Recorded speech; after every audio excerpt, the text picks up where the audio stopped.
tea. My CEO's son's wedding, he ordered. Take those ridiculous medals off your suit. You embarrass me. When I refused, he punched me in front of 300 guests. Then a Navy SEAL grabbed his wrist and said 8 words that made the entire room go pale. No one believed what they saw. Next, at my CEO's son's wedding, he ordered, take those ridiculous medals off your suit. You embarrass me. When I refused, he punched me in front of 300 guests. Then a Navy SEAL grabbed his wrist and said 8 words that made the entire room go pale. I'm glad to have you here. Follow my story until the end and comment the city you're watching from so I can see how far my story has reached. I never thought my own son would be the one to break me. At 61 years old, I've survived 3 tours in Afghanistan, watched good men die beside me and carried away. I made wounds that still ache when it rains, but nothing, absolutely nothing, prepared me for what happened at Marvin's wedding. The Belmont Country Club sparkled like something out of a magazine. That night, crystal chandeliers cast warm light over 300 of the city's elite, all dressed in their finest. I stood near the bar, adjusting my dress uniform one last time. The navy blue fabric felt familiar against my skin, and the weight of my medals on my chest filled me with quiet pride. I'd earned every single one of them through blood, sweat, and sacrifice. Dad, what the hell are you wearing? Marvin's voice cut through the gentle murmur of conversation like a blade. I turned to see my son striding toward me, his face twisted with something I'd never seen before, pure disgust. His new wife, Melissa, followed behind him, her designer dress swishing against the marble floor. It's my dress uniform, son, I thought. You thought wrong. His words came out sharp, clipped. This is my wedding, not some military parade. The conversations around us began to quiet. I could feel eyes turning our way. 300 guests suddenly very interested in our family drama. My chest tightened, but I kept my voice steady. Marvin, these medals they represent an embarrassment. He stepped closer, close enough that I could smell the whiskey on his breath. Look around, Dad. These are important people. CEOs, investors, politicians. They don't want to see some old soldier play. The words hit me like shrapnel to the chest. Some old soldier playing dress up. I looked down at the bronze star pinned to my uniform, remembering the weight of Sergeant Martinez in my arms as I carried him to safety under enemy fire. The purple heart earned when shrapnel tore through my shoulder during that same mission. These weren't costumes or props. They were pieces of my soul. Son, I've worn this uniform to every important moment of your life. Your graduation, your promotion, and it was embarrassing then too. Marvin's voice rose, drawing more stares. I've built something here, Dad. A reputation, a business. I can't have you making me look like some charity case whose daddy couldn't make it in the real world. Melissa placed a manicured hand on his arm. Marvin, maybe we should know. He shook her off, his eyes never leaving mine. This ends now. Take off those ridiculous medals, Dad. Take them off or I'll have security escort you out. The ballroom had gone completely silent now. 300 faces watching, waiting to see what would happen next. I felt heat rise in my cheeks, but not from shame, from anger. Deep burning anger that my own flesh and blood could stand there and strip away everything I'd fought for. No, I said quietly. What did you say? I said, no, Marvin. These medals stay where they are. His face darkened the way it used to when he was a child and didn't get his way. But this wasn't a tantrum over a toy or extra television time. This was my son, a 32-year-old man about to show 300 people exactly who he really was. You stubborn old fool, he hissed. You just can't stand that I made something of myself without your help, can you? You can't stand that I'm successful while you're just a washed-up husband living on military pension? Each word felt like a physical blow. I thought about all the nights I'd worked double shifts at the base to pay for his college, the promotion I'd turned down because it would have meant missing his high school graduation, the countless sacrifices I'd made so he could have everything I never did. Marvin, I said, my voice barely above a whisper, I'm proud of what you've accomplished. I've always been proud of you. All I wanted was for you to be proud of me too. He laughed then, a sound so cold it made my blood freeze. Proud of you, Dad. You're a 61-year-old man clinging to medals from wars nobody cares about anymore. You're pathetic. That's when he did it. That's when my son, the boy I'd taught to ride a bike and helped with homework and loved more than my own life, drew back his fist and punched me square in the face. The sound echoed through the ballroom like a gunshot. I blinked back to the present to find Richardson looking at me with genuine concern. Marvin had shaken free of his grip and was straightening his jacket, his face flushed with anger and what might have been fear. I'm fine, I managed, though my voice sounded hollow even to my own ears. No, Richardson said firmly, you're not fine. And this, he gestured around the ballroom, is not fine. Melissa tugged at Marvin's sleeve. Baby, maybe we should just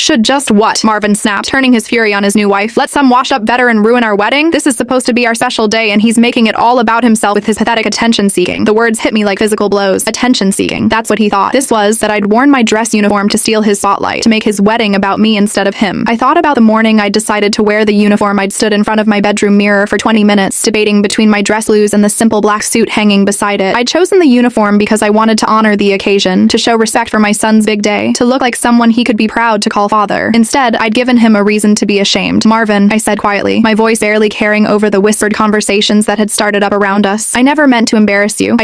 You wanted to show off. He cut me off. You wanted everyone to look at you and think about your glory days because you can't stand that your own son is more successful than you ever were, more successful than I ever was. The words echoed in my head as I looked around the ballroom, taking in the marble floors, the crystal chandeliers, the guests in their $1,000 suits and designer gowns. This was Marvin's world now, a world built on corporate achievements and financial victories, where success was measured in profit margins and stock prices. In this world, my 3 bronze stars, my purple heart, my combat action badge, they were just old pieces of metal, relics from a life that didn't matter anymore. But as I stood there, feeling smaller and more invisible than I ever had in my 61 years, I caught sight of something that made my blood freeze. Richardson's eyes had gone cold, deadly cold, and he was looking at Marvin like a predator sizing up prey. You really have no idea who your father is, do you? Richardson asked, his voice so quiet I almost missed it. Marvin scoffed. I know exactly who he is. He's Kenneth Walsh, retired Army, collects a pension and lives in a one-bedroom apartment because he never learned how to make real money. Richardson's jaw tightened. Your father is Sergeant Kenneth Walsh, Bronze Star with E-device, Purple Heart, and Combat Action Badge. And you, son, just committed the worst mistake of your privileged little life. Something in Richardson's tone made the hair on the back of my neck stand up. This wasn't just a stranger defending an old soldier. This was personal. Richardson knew something about my service that he shouldn't know unless we'd met before in a place where knowing such details was a matter of life and death. The way Richardson said my name, my rank, my decorations, it sent a chill down my spine that had nothing to do with the air conditioning in the ballroom. Bronze Star with V-device. The words hung in the air like smoke from a battlefield. Very few people knew about the V-device, the small bronze letter that indicated the medal was awarded specifically for valor in combat. It wasn't something you'd find in a casual Google search or a company background check. Marvin's confident smirk faltered slightly. Look, Mr. Richardson, I appreciate you trying to defend my father, but defend him? Richardson's laugh was sharp, dangerous. Son, I'm not defending him. I'm trying to save you from making this any worse than it already is. The crowd around us had thickened. Word was spreading through the ballroom like wildfire, and more guests were pushing closer to see what was happening. I caught glimpses of shocked faces, heard whispered fragments of conversation. Did he really hit his own father at his own wedding? Those are military medals. Who is that man with him? Richardson stepped closer to Marvin, and I noticed for the first time the way he moved. Controlled, precise, like a weapon that had been honed to perfection. There was something familiar about his bearing, something that tugged at memories I'd tried to bury. Your father, Richardson said, his voice carrying clearly across the suddenly quiet ballroom, is one of the finest soldiers I've ever had the honor of serving with. The words hit me like a physical force. Serving with, not serving under, not commanding, but serving with as brothers in arms. And then it hit the jawline, the way he held his shoulders, the scar barely visible above his left eyebrow. 23 years older, wearing an expensive suit instead of combat gear, but the eyes were the same, those steel gray eyes that had looked up at me from a stretcher in a field hospital in Kandahar. Jimmy. The name came out as barely a whisper. Richardson's head turned toward me, and when our eyes met, I saw the confirmation I'd been hoping for and dreading in equal measure. Hello, Sarge, he said quietly. It's been a long time. The nickname hit me like a punch to the gut. Sarge. That's what they'd all called me. The young Marines in my unit who'd look to me for guidance, for protection, for a way home through the hell we'd all volunteered to walk into. Jimmy Richardson had been 19 years old when I'd first met him, fresh out of boot camp and scared out of his mind. A kid from Ohio who joined the Corps to pay for college and found himself in the middle of a war zone instead. I'd taken him under my wing, taught him how to stay alive, how to keep his head down and his eyes open. You two know each other? Marvin's voice cracked slightly on the words. Richardson never took his eyes off me. Your father saved my life, Marvin. Him and 22 other Marines. The ballroom went dead silent. 300 people holding their breath, waiting for a story they somehow knew would change everything. September 15th, 2001, Richardson continued, his voice taking on the measured cadence of someone giving a military briefing. Forward operating base Charlie, 30 clicks outside Kandahar. We were supposed to be a routine patrol. Check the perimeter, make contact with local village leaders, return to base before dark. I closed my eyes and suddenly I was back there. The smell of dust and diesel fuel, the weight of my pack, the sound of Humvee engines echoing off the mountains, 24 young Marines counting on me to bring them home. Intel was wrong, Richardson said. We walked straight into an ambush. 50 Taliban fighters positioned in the rocks above us, our RPGs, automatic weapons, the works. They had us pinned down in a kill zone with no cover except for a dried up riverbed. Marvin was staring at Richardson like he was speaking a foreign language. This world of combat and sacrifice was as alien to my son as the surface of the moon. We lost radio contact, Richardson continued. No way to call for backup. No way to call for extraction. Half the unit was wounded in the first 30 seconds. We were going to die in that riverbed, picked off one by one until there was nobody left to tell the story. I opened my eyes and found myself looking directly at Marvin. For the first time since his tirade began, he was really looking at me. Not through me, not around me, but at me. That's when your father did something I still can't believe 23 years later. Richardson's voice dropped to almost a whisper, but in the silence of the ballroom, every word carried clearly. He stood up in the middle of that kill zone with bullets flying everywhere. Sergeant Kenneth Walsh stood up and started giving orders. The memory crashed over me like a wave. The weight of command, the knowledge that 23 lives hung in the balance. Tommy Martinez, bleeding from a gut shot, crying for his mother. Billy Chen, with shrapnel in his leg, trying to crawl to better cover. Jimmy Richardson, barely more than a boy, with terror in his eyes and his rifle shaking in his hands. He organized a fighting retreat, Richardson said, created covering fire, coordinated movement, carried the wounded. For 6 hours he held that unit together while Taliban fighters tried to overrun our position. Dad? Marvin's voice was small uncertainty. I looked at my son, this stranger in an expensive tuxedo, and for a moment I saw the little boy who used to ask me to tell him bedtime stories about brave soldiers and heroes. When the helicopters finally found us, Richardson continued, 23 Marines walked onto those birds alive. All of us. Not one Kia, not one left behind. And you know why? He stepped closer to Marvin, close enough that my son had to tilt his head back to meet his gaze. Because your father carried us. Literally carried some of us. Tommy Martinez had lost so much blood he couldn't walk. Your father threw him over his shoulder and ran 100 yards under enemy fire to get him to the extraction point. I remembered Tommy's weight against my back, the sound of his labored breathing in my ear, the wet warmth of his blood soaking through my uniform. I remembered the burn in my lungs, the stream of bullets overhead, the absolute certainty that we were both going to die. Marvin had grown up seeing the physical reminders of that day, but he'd never known what they meant. A bronze star with V-device, Richardson said, reaching out and gently touching the metal on my chest. For conspicuous gallantry and intrepidity in action against an enemy of the United States. The Purple Heart for wounds received in combat. The Combat Action Badge for active participation in ground combat. Marvin was staring at the medals now, seeing them for the first time. Really seeing them. Your father, Richardson said, turning back to Marvin with ice in his voice, is a genuine American hero, and you just called him pathetic and punched him in the face. The silence that followed was deafening. I could hear my own heartbeat, could feel the weight of 300 pairs of eyes. Somewhere in the crowd, a woman started crying, and Marvin, my son, the boy I'd raised and loved and sacrificed everything for, looked at me with something I'd never seen in his eyes before. Fear. The fear in Marvin's eyes wasn't what broke my heart. It was the recognition that came after it. The slow dawning realization that he was looking at a stranger. Dad, he whispered, his voice barely audible above the murmur of 300 guests processing what they'd just heard. Why didn't you ever tell me? I opened my mouth to answer, but Richardson wasn't finished. His steel gray eyes had never left Marvin's face, and there was something predatory in his expression now, like a hunter who'd finally cornered his prey. There's more, Richardson said quietly. A lot more. He reached into his jacket pocket and pulled out his phone, scrolling through what looked like a long list of contacts. When he found what he was looking for, he held the screen up so Marvin could see it clearly. Kenneth Walsh, Richardson read from the screen. Emergency contact for Richardson Industries. Listed as closest living relative in my will and testament. Marvin's face went white. What are you talking about? Your father saved 23 lives that day in Kandahar, Richardson said, sliding his phone back into his pocket. But what he doesn't know, what I never told him, is that one of those lives belonged to the sole heir of Richardson Industries. The words hung in the air like a bomb waiting to explode. I felt my knees go weak. My grandfather started Richardson Industries in 1947. Richardson continued, his voice taking on the tone of someone delivering a eulogy. Built it from nothing into a $2 billion empire. Defense contracts, technology development, private military consulting. When my parents died in a car accident, I was the only heir left. I was starting to understand, and the understanding made me sick to my stomach. If I had died in that riverbed in Afghanistan, Richardson said, Richardson Industries would have been dissolved. 18,000 employees would have lost their jobs. Billions in government contracts would have been terminated. An entire industrial legacy would have been erased. Marvin was shaking his head slowly, like he was trying to wake up from a nightmare. But I didn't die, Richardson continued, because Sergeant Kenneth Walsh threw me over his shoulder and carried me 200 yards through enemy fire. Because he turned to kit my leg when I was bleeding out. Because he sat with me in that field hospital and told me jokes to keep me conscious while the medics worked on me. The memory came flooding back. Jimmy Richardson, 19 years old, pale as death from blood loss, gripping my hands so tightly I thought he'd break my fingers. He'd been delirious from pain medication, babbling about his grandfather's company, about responsibility he wasn't ready for. So when I inherited Richardson Industries 6 months later, Richardson said, I made a decision. I would use every resource at my disposal to ensure that Kenneth Walsh never wanted for anything, that his family would be taken care of, no matter what. My chest felt tight. Jimmy, what are you saying? Richardson's gaze shifted to me, and for a moment the predator mask slipped away. I saw the 19-year-old Marine again, scared and grateful and determined never to forget. I'm saying that every major contract your son's company has ever won came through Richardson Industries subsidiaries. Every major investor who backed his startup was someone I personally vouched for. Every business connection that made him successful was a connection I facilitated. The ballroom was completely silent now. Marvin looked like he'd been struck by lightning. The Peterson Group. Who gave you your first major contract? Richardson continued, ticking off names on his fingers. Richardson's subsidiary Blackstone Capital. Who provided your series of funding? I sit on their board. Morrison Tech, your biggest client. We own 30% of their stock. Marvin's mouth opened and closed like a fish gasping for air. For 15 years, Richardson said, I have been quietly, carefully, invisibly ensuring that Kenneth Walsh's son had every opportunity to succeed. Mr. Richardson, Melissa stepped forward, her voice steady despite the tremor in her hands. Surely we can discuss this privately. There's no need to. To what? Richardson's laugh was cold to air. Dirty laundry in public. Your husband already took care of that when he decided to assault a Medal of Honor recipient at his own wedding. Bronze Star, I corrected quietly. Not Medal of Honor. Richardson's expression softened slightly when he looked at me. Sergeant, with all due respect, what you did that day in Kandahar earned you a lot more than what you got. Politics and paperwork don't always catch up with heroism. Marvin was standing frozen in the center of it all, his perfect tuxedo wrinkled, his face streaked with tears and shame. The confident CEO who'd started this evening on top of the world now looked like a lost child. Dad, he whispered, taking a hesitant step toward me. Please, can we talk alone? I studied my son's face, looking for something genuine beneath the panic. What would you like to talk about, Marvin? I want to understand. I want to know about Afghanistan, about what you did. I want to know about you. The words should have filled me with hope. For 32 years, I'd waited for my son to ask about my service, to show interest in the part of my life that had shaped me most profoundly. But hearing it now, in this moment, with his business empire hanging in the balance, it felt hollow. You want to know about me, I repeated slowly. Now that you've learned I'm the reason for your success? Marvin flinched like I'd slapped him. That's not why I'm asking, isn't it? The question hung between us like a challenge. Around us, the ballroom was slowly emptying as guests made their excuses and fled the scene, but the core players remained, Richardson watching like a judge, Melissa